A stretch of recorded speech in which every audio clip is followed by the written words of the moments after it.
Well, being next door to New Hampshire, you have certainly kept a close watch on the nation's first in the primary throughout the decades. Senator Elizabeth Warren was our guest last week. She predicts New Hampshire might still hold on to that distinction by sharing the date with South Carolina. What do you think? Well, I don't think that will happen, in my opinion. I've dealt with New Hampshire for many decades, as you know, and their law is quite clear. The previous secretary who recently retired, Mr. Gardner, at one point considered having their primary on Christmas period of the year before, when he thought he was threatened before.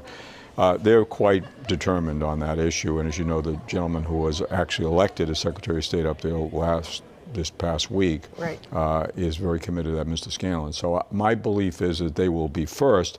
They may suffer a delegate penalty or something like that. I don't think they really care. And remember also, the Republicans are not considering changing it, so they will definitely be early.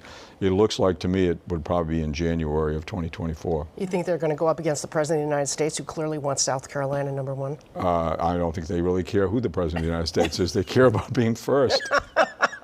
New Hampshire, okay. Right. So now we have a lightning round. Let's get started here with some quick answers, okay? Yeah. Number one, will mail-in voting grow in popularity, or has it leveled out, in your opinion? No, I think it'll grow. It'll get, Yeah, especially in other states or here in Massachusetts too? Both. I think generally it's going to be accepted as it's perfected and improved. I think it'll grow.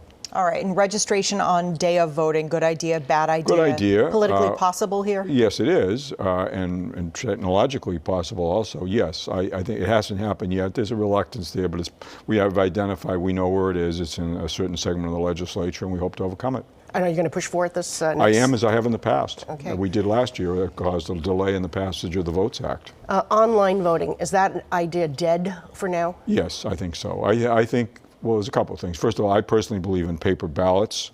You always have. I always have. Right. And I think it's a great reinforcer of confidence in a system when a voter can look at the ballot, see the persons they've chosen, and put the ballot in the box themselves. When it comes to recounts, as we've also experienced here, you have the opportunity to hand count the ballots.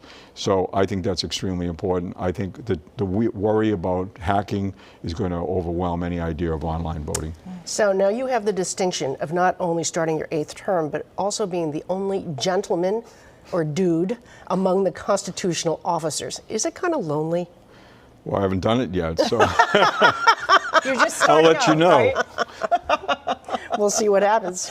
Will Bill Galvin run for an unprecedented 9th term in 4 years? I couldn't answer that question. I mean, you asked me that question 4 years ago, and I'll point out to you that 4 years ago when you asked me that question, we had no idea that there was going to be a pandemic.